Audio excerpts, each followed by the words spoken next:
Hello and welcome to the Free Outside podcast. Well, my personality created this one. So I was on the Zach Bitter podcast recently and I equated Cam Hanes to being the Taylor Swift of ultrarunning. Well, Cam Hanes found out and guess what? We did a podcast together.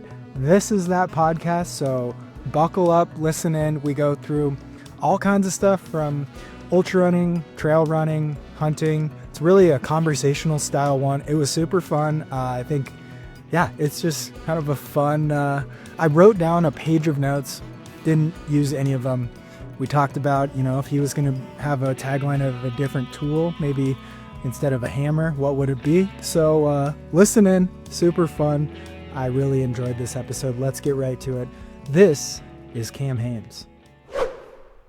Today on the Free Outside podcast, we are joined by the runner, the lifter, the shooter, the world famous Cam Hanes, who I recently called the Taylor Swift of Ultrarunning. So before we start too much, I feel like I need to clarify to everyone out there. I just think you bring a lot of great new eyeballs to our sport, which Taylor Swift did for the NFL. But I also encourage people to take that comment however they want to as well. I love I love it. I love like the personality you offer to this space. I'll be honest, I feel like an outsider in the space generally because of my background and how I grew up and I just bow hunt. I like run the mountains to get ready for bow hunting.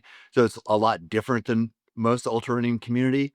Um, but I love that you have your own like style, your own I mean, obviously you're an individual, but like the most individual. And there's a few things. Tell me if you remember this name. This is like a name from your past that because I heard when I was doing Cocodona, your name was coming up, obviously. And so then somebody from your past said, "Hey, I know Jeff Garmeyer." Anyway, Cord Wilkins. Oh my gosh. Yeah, I went to college with him and man, we had a lot of college nights. Let's just leave it at that.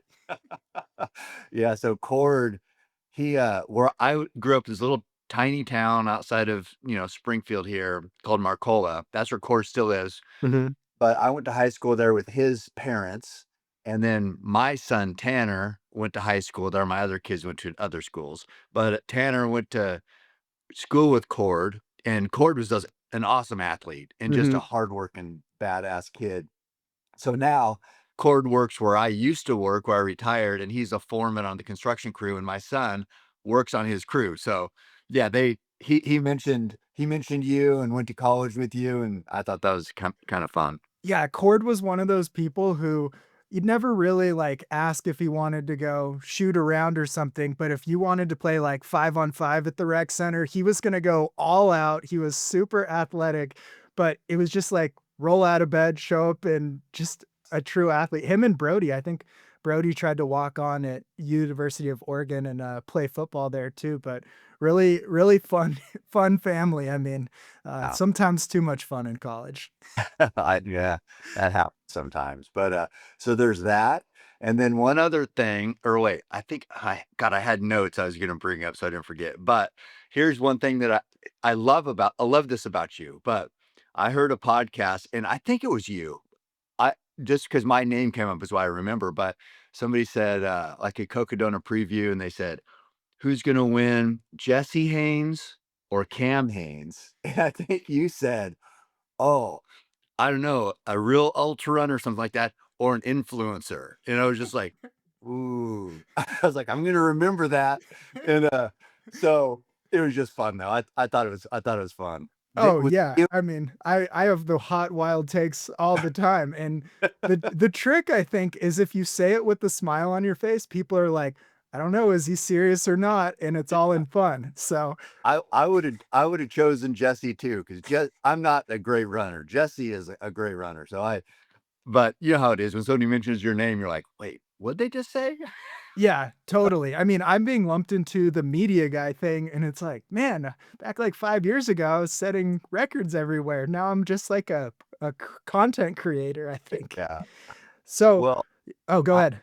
I didn't realize how how much you've done until I listened to that Zach Bitter podcast, but the 7,000-mile routes and I mean, dude, you are so here's I'll just like, because I have hot takes too, and Yeah, we're here I'm for it. I'm like a dipshit, so I say a lot of dumb stuff also, but I hate I can say that because I do hate it. I hate the, like, ultra nerd science part of ultra running. Mhm. I I don't know. I love your style. I love the kinda, um, what is it? Eclectic or whatever? Just getting out of the mountains and just loving the mountains, and, like, you went and did Bighorn and just by yourself, no headphones. I love that. I love Mhm. people who love the mountains. I don't love people who love I mean, the competition is one thing, but, like, turning it into, like, track, I hate that part of it.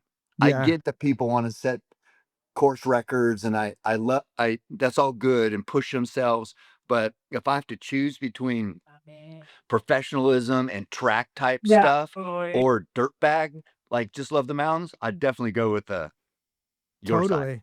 Yeah, Yeah, and I think the fun thing we have in common too is, like, I just love being out in the mountains, and I love the process of if I set a goal of, like, an FKT or Cocodona's on the calendar, that just means I have a reason to go out in the mountains more, and it yeah, seems like you kind of fell into this world of mountain running too by, like, I wanna be a better hunter and able to move better, and then correct me if I'm wrong, but it feels like along the way you fell in love with the process of getting in shape for these epic hunts. I get to do this other awesome activity that I kind of discovered on accident.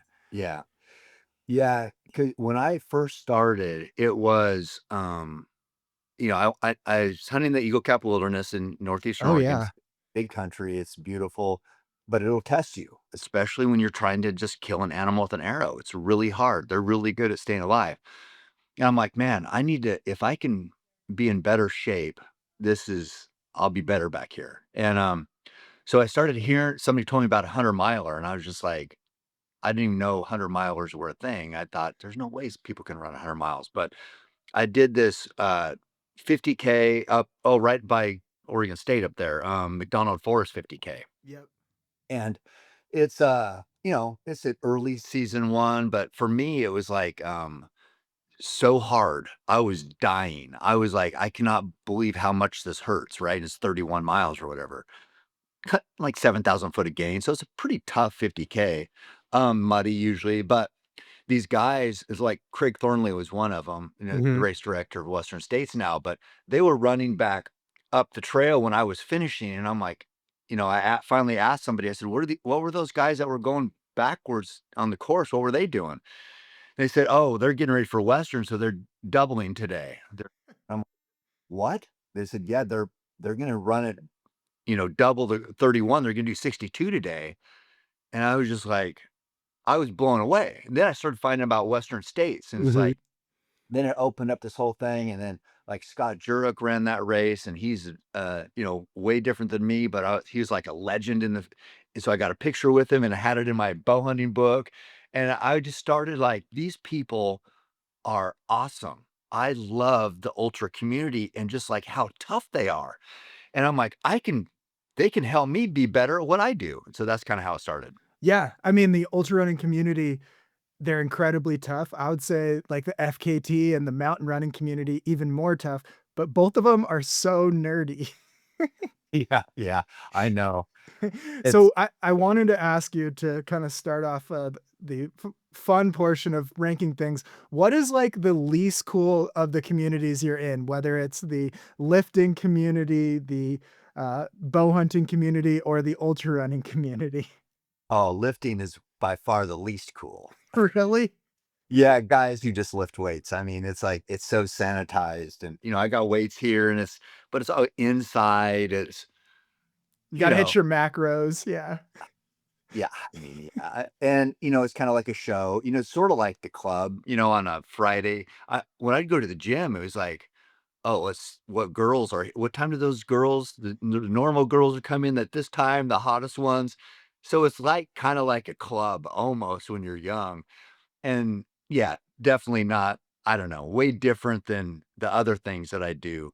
Um, the ultra running community seems the most pure. Well, hunters are pure for Bow what they. hunting is so pure. I challenge any runner to look into it a little bit more, and it's kind of how I grew up, and we'll get there, but there's so little crossover, but it's such a pure event where success is anything but guaranteed, which I think is a really great way to live life because that's very much how life goes too. Yeah, definitely.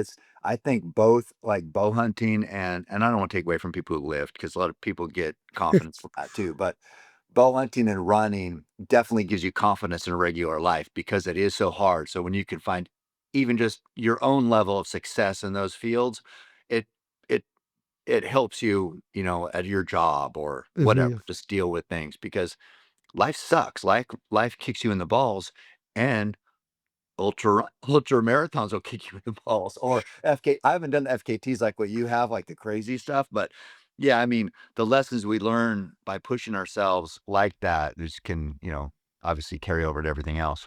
Yeah, we gotta get you out on, like, a 200-mile fast packing trip where it's self-sufficient and we're Yeah. just, like, moving through the wilderness. Maybe something like the Eagle Cap way out there where no cell service or anything. Might as Yeah. well not have a phone.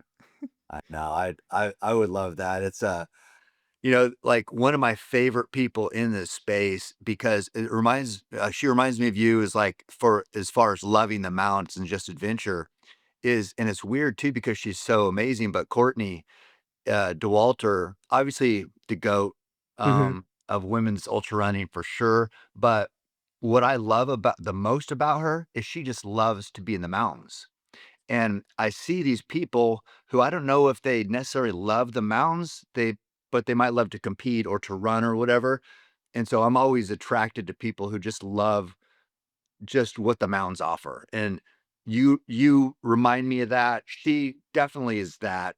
I think if she had to choose between probably racing and just doing adventures, she'd do adventures. Yeah. Obviously, running's her job now, so whatever.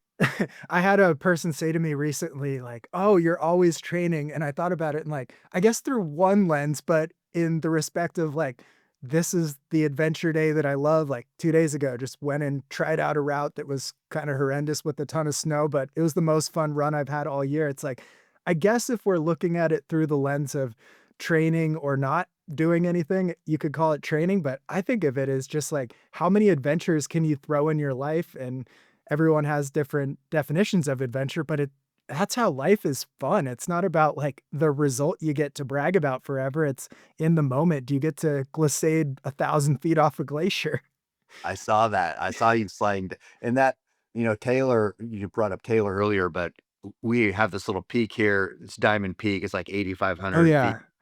And oh, okay, you are familiar probably, but Yep. he went and did that today, and I'm like, I can't because, well, I told you I was gonna do this podcast, so I had that. He's up there right now, and then my Truett's coming flying in for the fourth, so I couldn't do it. But like when you talk about training or whatever, to me, people might say, "Oh, you're training all the time," just like they said you.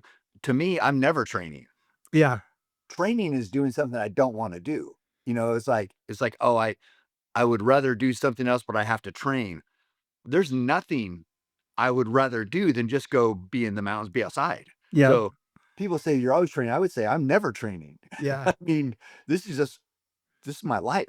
But I think you're the same. Yeah, I was trading messages with, Taylor, and he was like I was like, "Oh, is there anything fun I should ask Cam?" And he's like, "Oh, you're having him on? I thought we were gonna go running today." And it was like, "Sorry to ruin your day." And he's like, "You're not ruining my day. I still get to go to the mountains." Yeah, he So, did.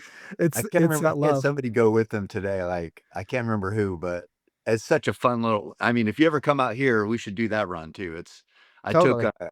I took Kat Bradley up there, and that was another. She's a great runner, but she went out on. I took her on. She killed her first buck this year, so that's just like I said, the type of people who just love the mountains, love adventure, love new tests, and ultra runners. Most of them are like that. Some are like now getting into like the more professionalism in the.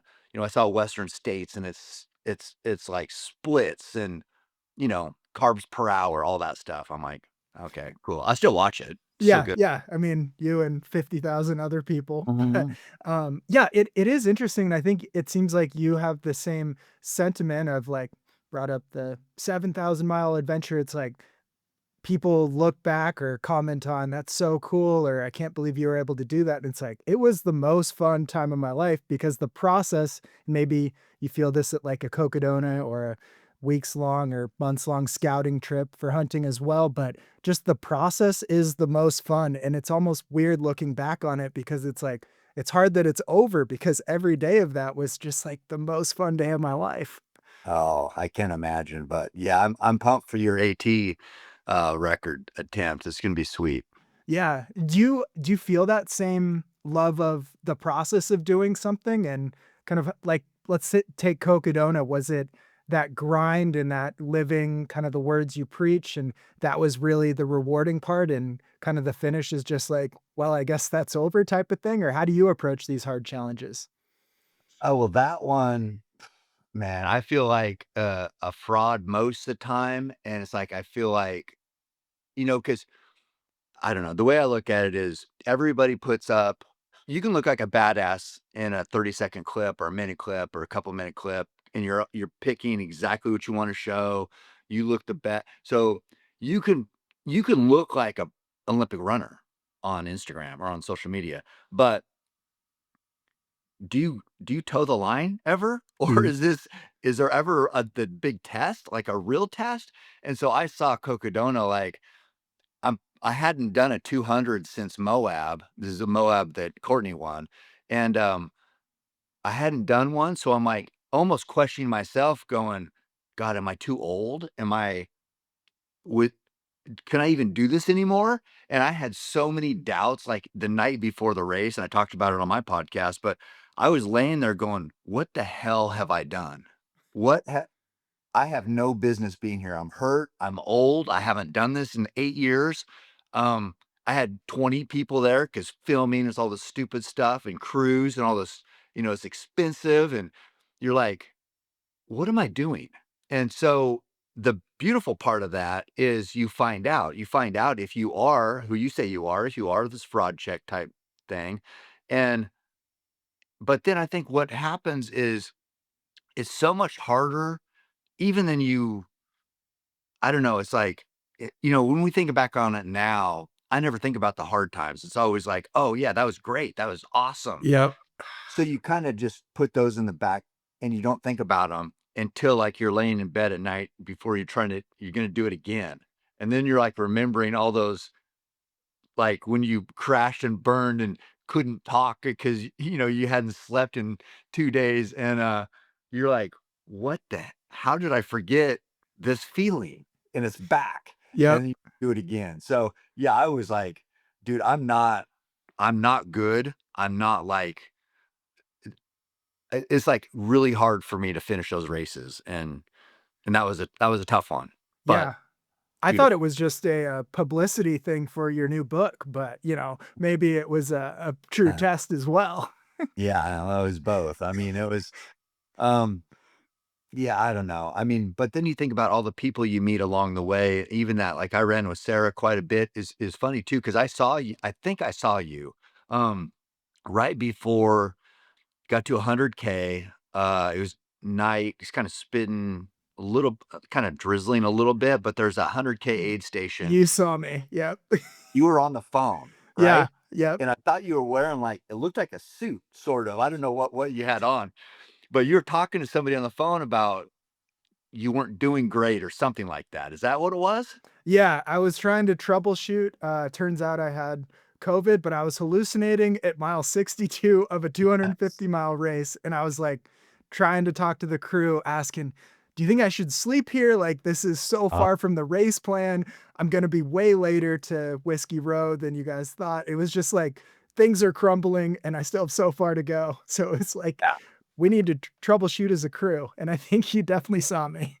Yeah, you're on the phone there, and, I went by, said something like, "I did a good job," or something, but and then I ended up getting in there, and Sarah was there eating, and then we actually stuck together for, I think, quite a while after that. She's a stud too. I love her. Yeah. Yeah, Tough run. no, it's so cool, and I wonder your thoughts on this too. It's like when you get in these races, it's like you see these people who they are out there for the most pure reasons, like beyond me, you, Sarah, and stuff, who benefit and make some money in the sport and stuff too. But it's so fun to see from first to last place all the people who've made this such a priority in their lives outside of kids and a job and stuff, and are just toeing the line with you and have their own motivations, and really the only goal is the true pure goal of testing themselves. I That's why I do it every year. It's like seeing Oh, these people is the most pure feeling you can ever feel. yeah, and you're so good at them too. It's like because haven't you been top 10 every year? Not the first year. I didn't Oh, know. It was my first ultra marathon actually. oh god. Yeah. Like, oh, actually, I did when you said that made that comment about, oh, Jesse Haynes or Cam Haynes, I'm like, who is this guy who said this? So I'm like, I remember I looked up I said, "This guy better have like 1,000 finishes in the ultra sign up." And, so I did look up, and I guess I should have remembered that, but, yeah, I mean, yeah, since that first one, though, you've been like I mean, you're good at these things. How? How are you so good? I mean, is it just time in the mountains? I think so. I think once you've done something that's 8,000 miles, your perception of miles, and like even this year when everything was really bad from, mile 20, it just was like this whole just thought-provoking thing of I need to problem solve to the best of my abilities, which I've honed over about 4 years of living out of a tent and being in the mountains, that it never, when you have that much evidence on one side, no matter how much, doubt I have, there's never a doubt that I can get to the finish line, and then from there, it's like I'm whittling away at how much quicker can I get to the finish line.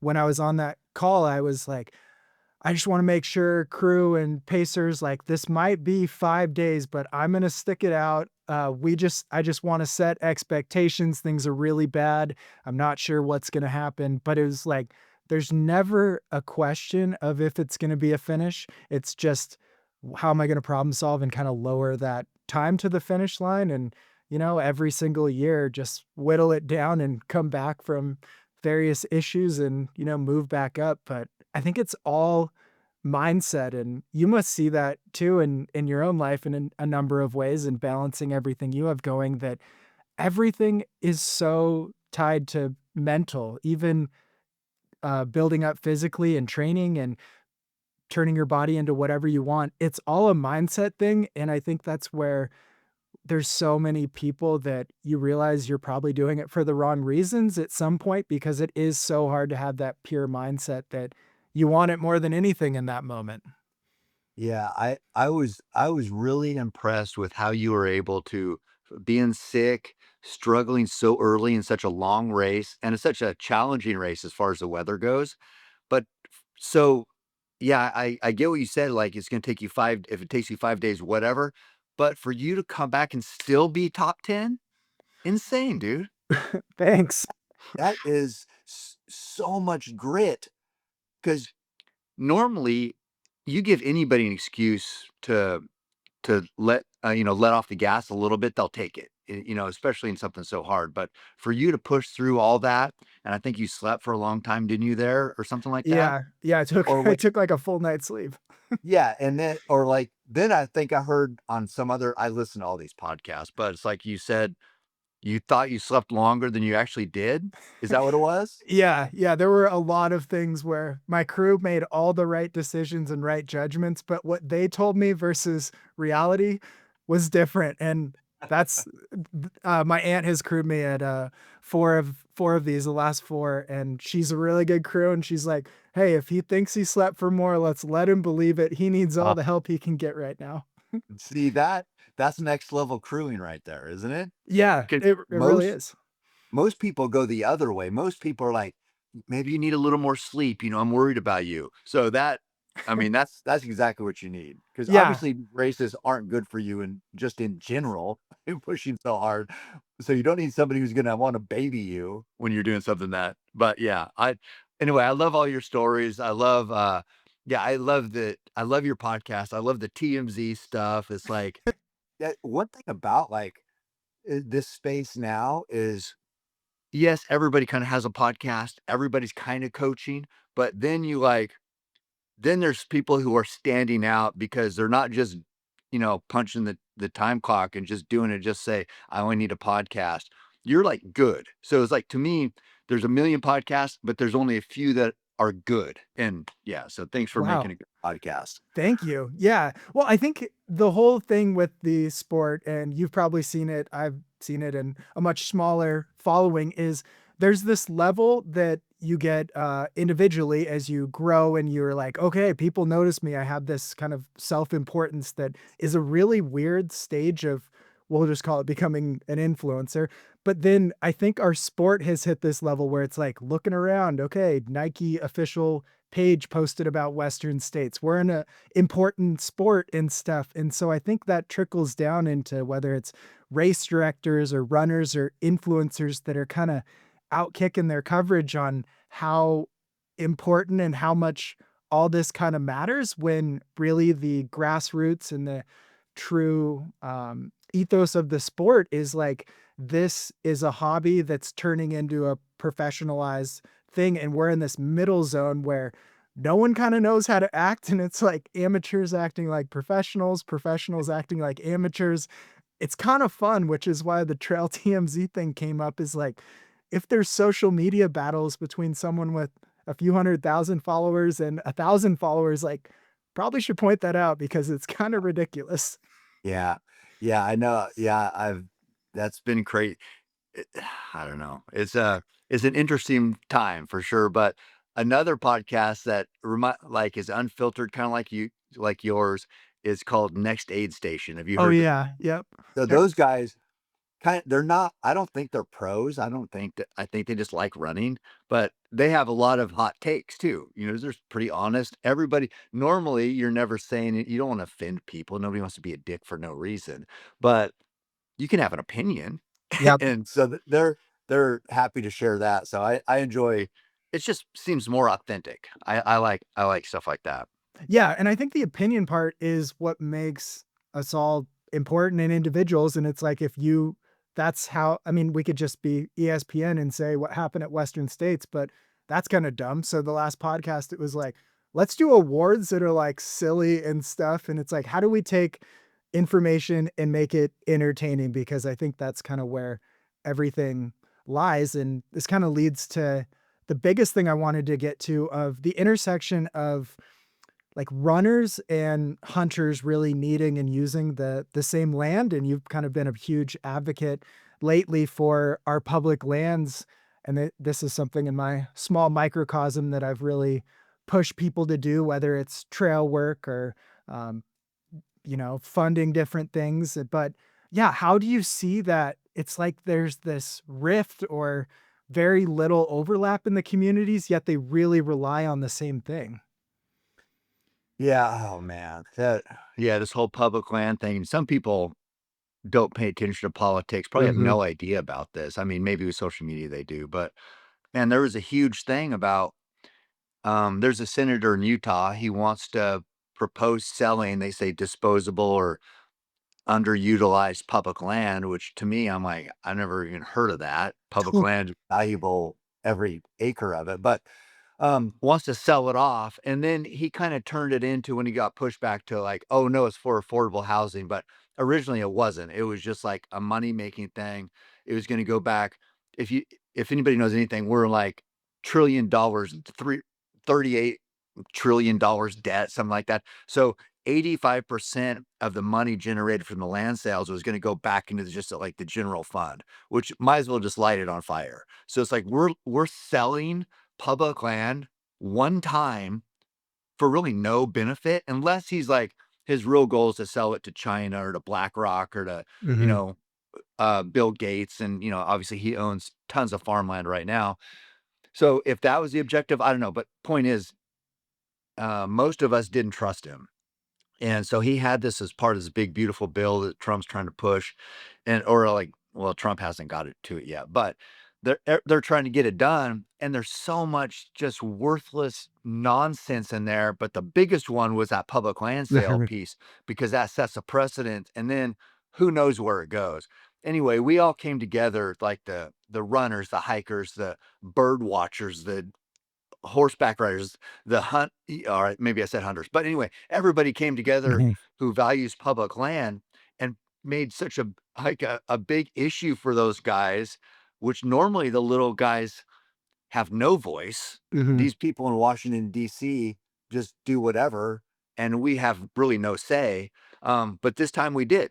And I loved seeing it because, without public land, nobody'd know who I mean, I wrote this book here. This is about just backcountry bow hunting. And it's just hunting. I could only afford to hunt public land. I didn't have any money. So without public land, nobody'd even know who I was, and I wouldn't be the same person. I'd probably be some alcoholic, just with some shitty job or whatever. But because we're able to chase our dreams like you have with your ultra runner, I have with bow hunting, it's like it's changed who we are and it's changed our future and who we might become and who we might influence. So yeah, public land for all of us is, I mean, it's the crown jewel of the West is what I always say. It's like, and where they're looking to sell this land was 11 states out West. And so I love seeing everybody work together from different walks of life and different political, spectrums, Republicans, Democrats, Libertarians, whoever. And it's like, no, this Mhm. can't happen. And that was amazing. Yeah, public lands literally saved my life. None of these trails would exist or, the ability to go out and camp, and growing up, we didn't have the money to do hunt on private land, so public land is where we, bird hunted. That's how I became close to my grandparents and stuff. It's kind of amazing that this even came up because it's just like, there's no example that if it's sold that it's ever gonna become public land again. It only goes one direction, so Yeah. it was just crazy to see that almost trying to be snuck through. And it almost worked, dude. It was Yeah. like, I was at a concert, but I was getting updates from that. So they're trying to do it on Saturday. Trump really wants this done by the 4th. And they were voting on Saturday, and it came down to like it was, the vice president has a deciding vote when it's tied. And Vance was coming in and it was on the table. And I'm Mhm. like, how in the hell can one senator go against basically the entire country? Because almost the entire country said, Yeah, "No, we don't wanna sell public land," and it was a vice president's decision on yes or no? How? That seems that seems so wrong to me. Our political system seems so corrupt if that was that close, and I think what happened was because I heard that Trump came in, he was on the phone with his Senator Lee, so I think he told him, "Hey, let's get rid of this. You're gonna screw up my bill trying to get this in there." So I think they withdrew it. I don't think Vance had to vote because I think if he did, he probably would have went mhm, with selling it. So we really dodged a bullet on that one, and it's like, how? I just I want that part fixed because that should never be able to happen. When the totally. entire country says no and it still almost happened, not right. Yeah. Over the years with such a big following, has it ever been, like, scary, or have you been nervous to put out opinions? Maybe this one was, pretty much most people believe we should keep public lands, but has there ever been, pushback or things when you do put out opinions, and how do you handle blowback? Oh, yeah, I mean, just being a hunter, Yeah. right there, that's enough.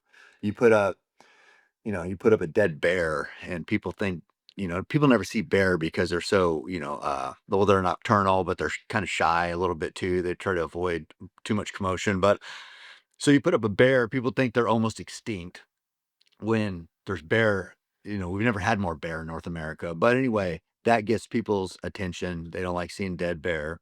So and then politics, of course, I've been a small town, whatever. So it's a conservative Republican, whatever. If you put up whatever you believe in, well, the other people who don't believe in it have an opinion on it. And the bigger the following, the more opinions you're going to have to wade through. And then if it gets into, I've had plenty of death threats even just because I hunt and, them threatening, saying they're going to put my daughter's head on the wall. Like I have these elk heads on the wall. And it's like, Wow. gets a little old to Yeah, read. I think. And Wow. when I'm just doing what man has done since the beginning of time, It's like the only time we've ever had this option of not hunting and being self-sufficient and providing for ourselves is right now, because you can pay somebody else to do it for you, but something's still dying for you to Mhm. survive, whether you're a vegan or a meat eater, and it's only now where it's like, "Oh, we don't need to do that." It's like, "Well, no, yeah, we do. Life begets life. You're just putting the blinders on for it." So, it's, yeah, I mean, man has always hunted. Um, people don't yeah, people have strong opinions on that. So, yeah, I deal to answer your question, I deal with a lot of pushback, yeah. Was that a hard adjustment as you kind of gained such a following too of these are the things I've always enjoyed doing, but now suddenly people have opinions about how I'm living my life? Um, yeah, but, like, even in that little small town where I grew up, people talk shit about everybody. So, it's like, Yeah. it's always been it's just more shit talkers, but that's always been I killed a bull my first year bow hunting, just a spike bull, and I had shit talked about me for that because Mhm. it was hard to kill a bull. So anytime you do something that's hard, the people who haven't done it, they either or feel empowered or they feel, you know, lesser than. And if they feel lesser than, they want to lash out at you. So yeah, I've always I've dealt with a lot of criticism since 1989 was that year. It's just a lot bigger now. But I can't complain. I mean, I can't.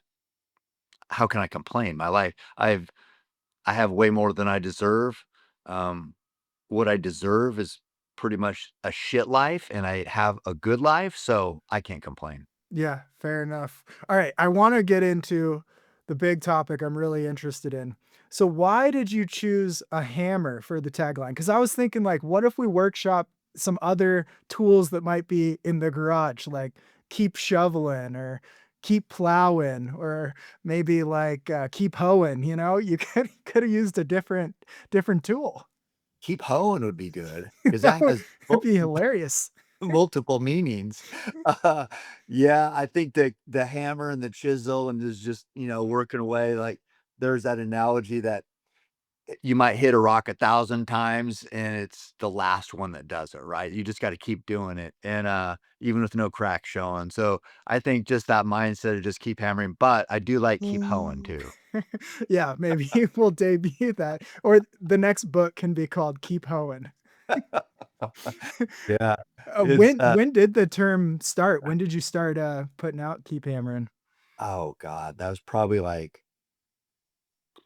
2013 maybe. Like it's been a while. We had a funny clip uh, from God, I don't know, maybe 2018. So this is years after I had it, but me and Joe Rogan were elk hunting, and for whatever reason, we are just joking around. As a minute, I think we'd already killed bulls, so we were just kind of chilling.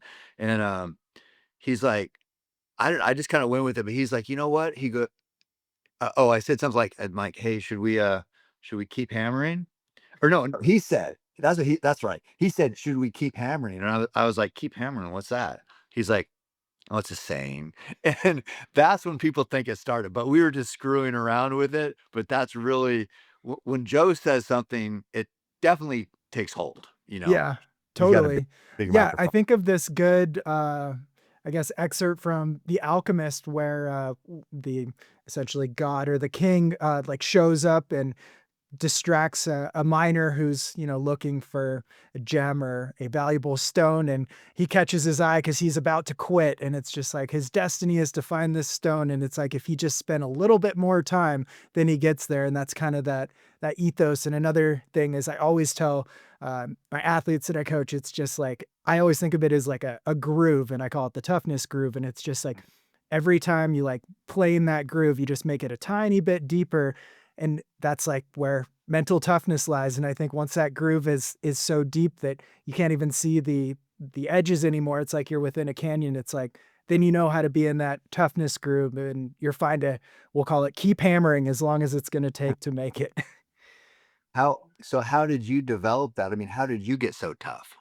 Were you tough like when you first went to the mountains? Were you just better, or did you just realize you had this grit, or did you develop it? I think it started really young. I just started thinking, let's call it like 10 years old when, laying in bed and it's like, oh, I got to go to the bathroom. And then I just started this mentality of like, don't be lazy. Like, don't let laziness inhibit you from doing anything. Like, another reason can inhibit. Maybe you're busy. Maybe you got something to do. Maybe you got an injury. That's all fine. But just laziness, as long as that's not the reason you're not getting up to get a glass of water, getting up to go to the bathroom. It just started with little tiny moments like that of I can not do something because I don't want to or whatever else, but because it's too much work, that can never be the reason. And yeah, just started really young. And I don't know, it'd be like, all right, I want to learn to ride a unicycle when I was in fourth grade. And it's like, so how am I going to buy a unicycle? So I negotiated with my parents that I could get a penny a pine cone for every pine cone I picked up. So I picked up like 8,000 pine cones so I could afford the unicycle. And then I have a unicycle and I got to learn to ride it. So every day I'm practicing for an hour and a month later I can ride it. I think it's just been this mentality of really being good at knowing what I want and then doing everything to get there and never letting laziness get in the way, because if laziness is inhibiting your ability to hit your goals, then maybe they're not your true goals. Yeah, that okay, that makes sense. I like that. What's your goals now? My goals, You so get a yeah, place to live? maybe. No, I actually recorded something the other day I'll put out, but it was just like in life, there's a few times when you have a big goal and you have to decide whether to go all in on it or not. And the Appalachian Trail FKT, attempting it, has been a goal since it got sidelined in 2020. And this year it was like, I'm going for it. And then I got news 3 weeks ago that I had to move out by the end of the month, by the end of June from my place. And it was like, all right, this is that time when I get to decide, am I going all in on this or not? And it was like, yeah, I'm going all in. So I booked a trip to the East Coast starting in a couple days to train out there, put my stuff in storage. And it's like laser focus on this one thing. And I think my goal on a broader level than a certain trail is I love when life gets boiled down into one thing that you get to put everything into, because it's just how it feels like we are supposed to be as humans, whether it's Um, hunting or gathering food or crossing or migrating across the plains or the Oregon Trail, that now we have like phones, emails, texts, everything that distracts us from our one true passion, our one true goal. That my biggest purpose is to have as many moments in life as I can where the goal is singular and I can just really enjoy the process of going after it. yeah, it's I totally agree with that. I think we get so distracted, we're not even living the life we're designed to live. I mean, it's to me, the singular purpose is life. Yeah. I think. I don't know. Sometimes I don't know. You get a lot of time on the trail, you overthink things, but, yeah, I don't know. Like, for me, like, when you're saying that, I was thinking, well, I love that attitude, but okay, let me peel that back. Like, what's your goal for the AT? Like, what's the record right now? Didn't Tara just get it at 40 some days? Yeah, the overall is 40 days. The self-supported style is 45 days, so Are you somewhere. self-supported? Yep, I Okay. I can't go I can't rely on others very well, so, So you need to beat 45 days. What's your goal? Just to uh, beat no, of course not. oh, Yeah, I mean, the goal would be to get the overall record or shoot really high and then just like anything, problem solve along the way and make it an adventure, but, aim as high as you can see and then be willing to, reevaluate, reconsider, just retool and go after things and keep hammering, right? yeah.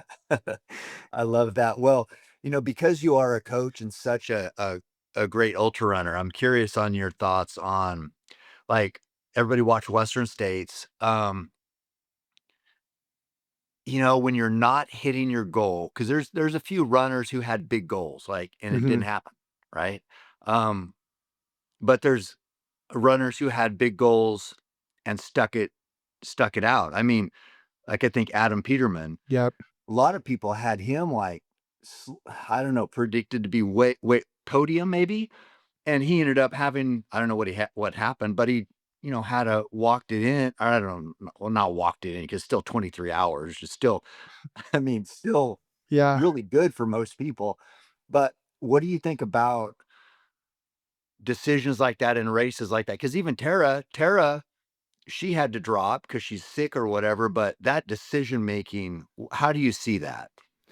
Yeah, I think we can speculate here, but I think it's the biggest thing and the biggest moments in life like that of when you get to know yourself. Like Adam Peterman surrounded himself with a crew that pushed him to keep going, that knew kind of looking back, he was able, and this would be probably the result he wanted. Even his fiance passed him in that race, but he pushed to the end. And I really respect and think that's amazing. And I think he'll probably have these he probably made his toughness groove a lot deeper. He learned so many things that you don't learn from when he won a couple of years ago when you're doing something like that. And I've paced a couple elites who've had bad days and they're in the back of the pack, kind of sticking it out. And there's the ability to bring so much joy to the people back there too, who are getting to interact with their heroes and stuff that I don't know. I think there's so many reasons to keep pushing if you're able versus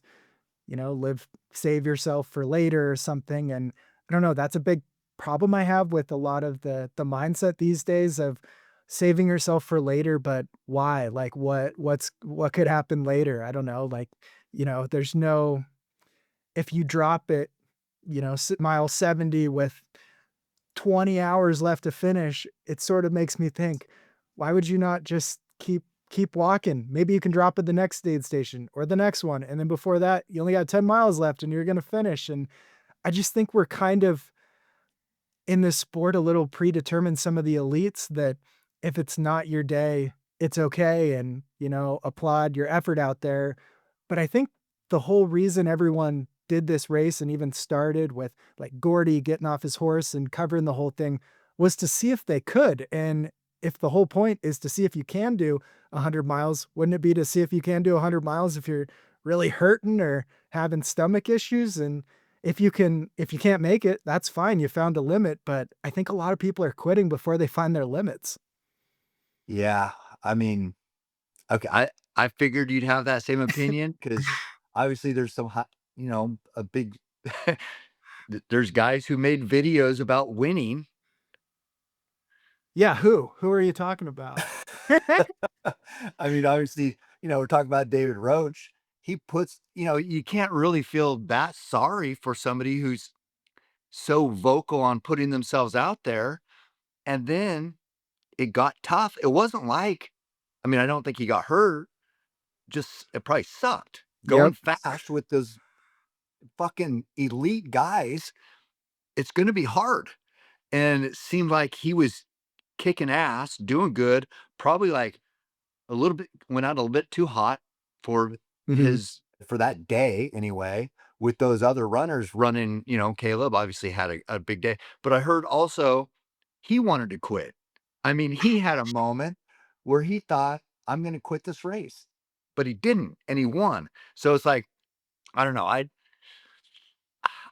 just me personally, and who am I? I'm fucking nobody, but definitely respect that Adam Peterman approach and just like, hey, let's just finish this thing off.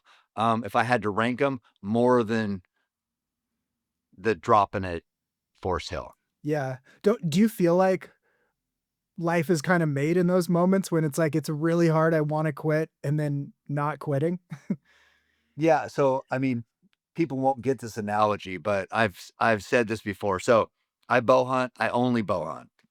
Um, if I can't get it killed with an arrow, it's just not gonna happen. And some of these hunts I go on, guns are legal. You can people, if they make a poor shot or if the blood trail isn't going good, they could conceivably get a gun and finish off the animal, right? To me, that's never an option for me. I'm a bow hunter, and it's either gonna die by my arrow or I'm gonna give everything I can to recover that animal, and I do.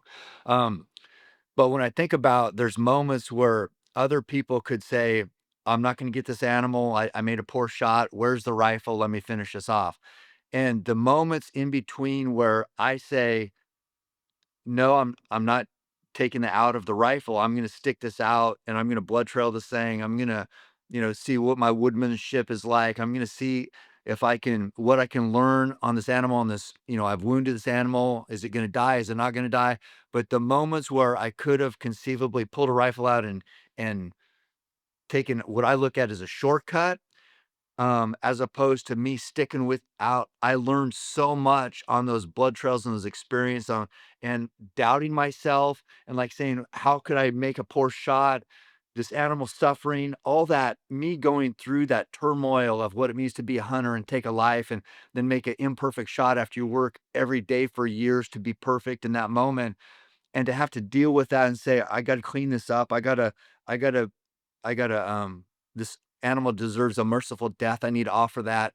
But those all the lessons I've learned and the self-doubt and the questioning and all that, that wouldn't have happened if I would have killed it with a rifle, but I didn't kill it with a rifle, so I learned all that. That's made me who I am because I've had to face, like, what it means to be a failure.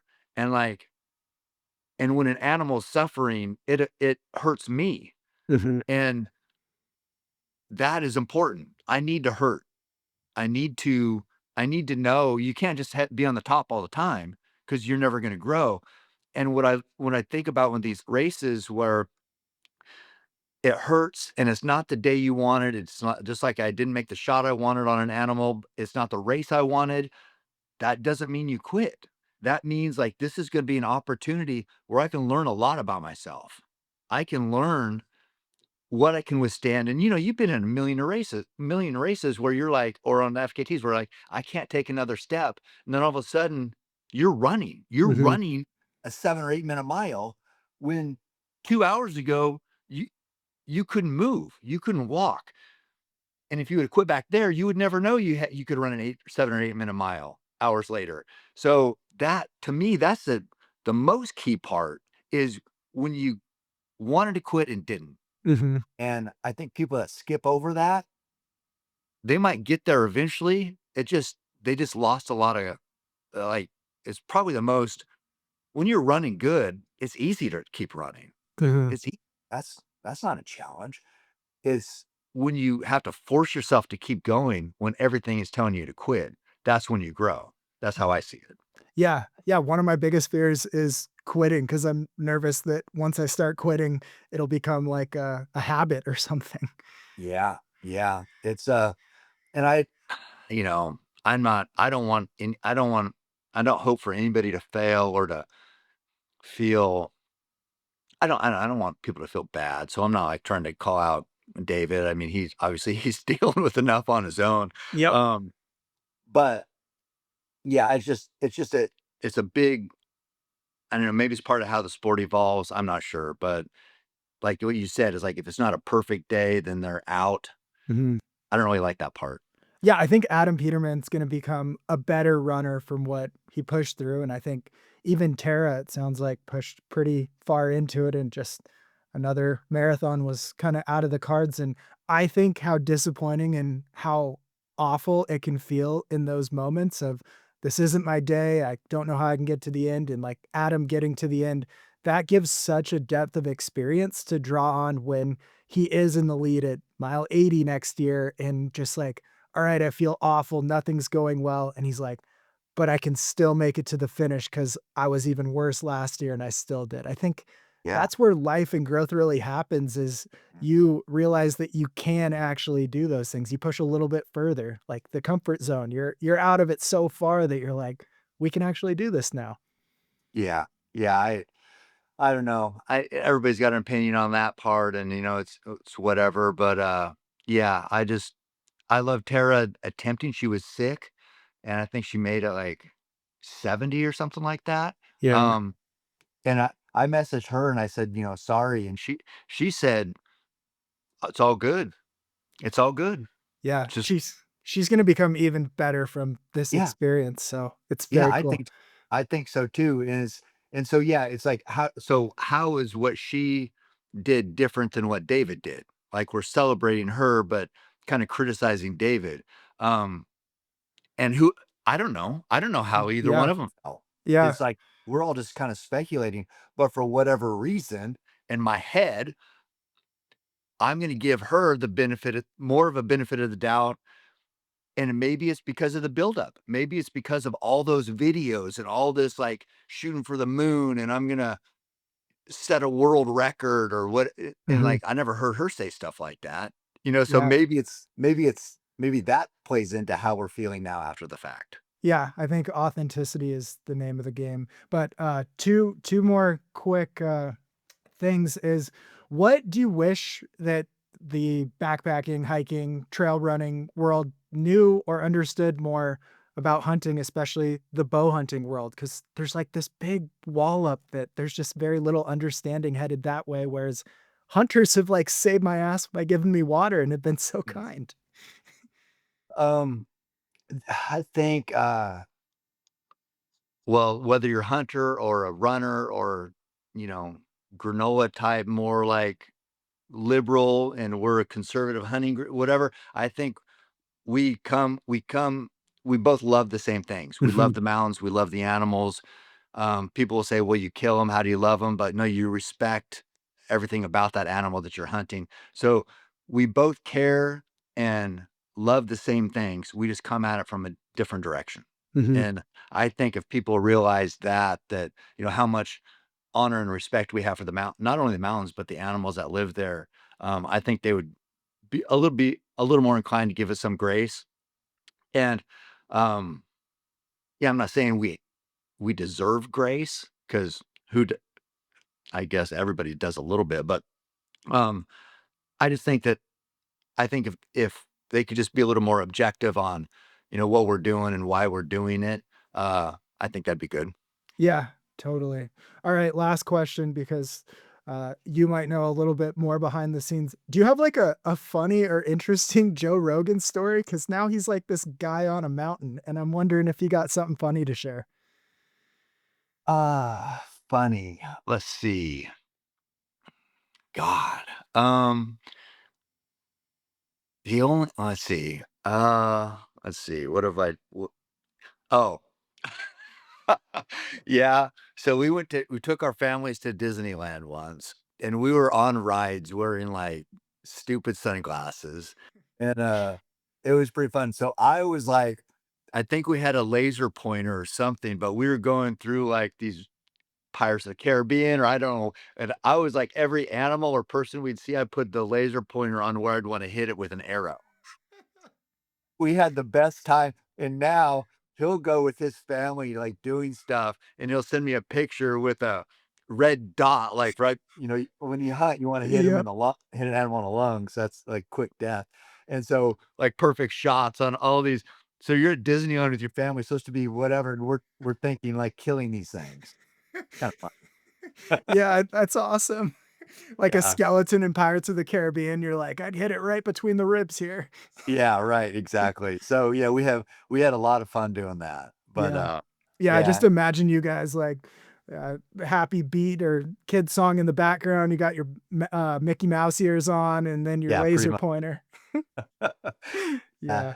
Well, Joe's like it's he's I don't know, it's amazing how the influence he's had on the world nowadays, and what so we talked about, like, what life means and success, but when you think about him, like, all the money and success and notoriety, and he still is, like, probably one of the hardest working people I know. He's still 3 or 4 podcasts a week, just grinding it out. His comedy, the UFC, his training, and it's like he has every reason to back off or every excuse to back off, not a reason, but every excuse to back off because he's made it, and he still works his ass off. So and people have a lot of opinions on him too, but all I know is, like, that guy has whatever he has, he's freaking earned it. He's grinded for decades, and that's that's what happens sometimes. You yeah. catch lightning in a bottle, and now everybody knows Joe Rogan, but that wasn't always the case. He had to work his ass off. Yeah, I think that's a good place to end it on the lesson of work your ass off, and it might lead to great things. So, thanks so much for jumping on. This was awesome. Yeah, thank you for the opportunity. Like I said, I'm a big fan of you specifically as a human, but also what you produce with being a media personality. So Yeah, we're both influencers now. It's all good. If I can run as good as you and be an influencer, I'll take it. And if I can influence as good as you, I will take it too. All right. Well, yeah, big fan. I can't wait to see what you do on the AT and keep up the good work. Thank you, Jeff. Thanks. Thanks for listening to the show. Please give a 5-star review. It really helps us out, and smash that subscribe button. Is that what real influencers do? Because I guess I am one. Okay, this show is brought to you by Janji, Janji. Like, I always think of it as John G, but janji.com. They make shorts that I wear. I'm going to wear them on the AT. They make the shirt, all kinds of stuff. Use code FREEOUTSIDE and you get some percentage off. Who knows? Whatever. And then Garage Grown Gear. I have most of my gear for the Appalachian Trail FKT attempt from Garage Grown Gear. So even if you're an ultra runner and sleeping, camping the night before a race, they got gear to take care of you. Whether it's a more comfortable air mattress to a sleeping bag to a headlamp for your race, check them out. And then CS Coffee, csinstant.coffee. Support this show and many more on Patreon. But my Patreon to support it is patreon.com/freeoutside.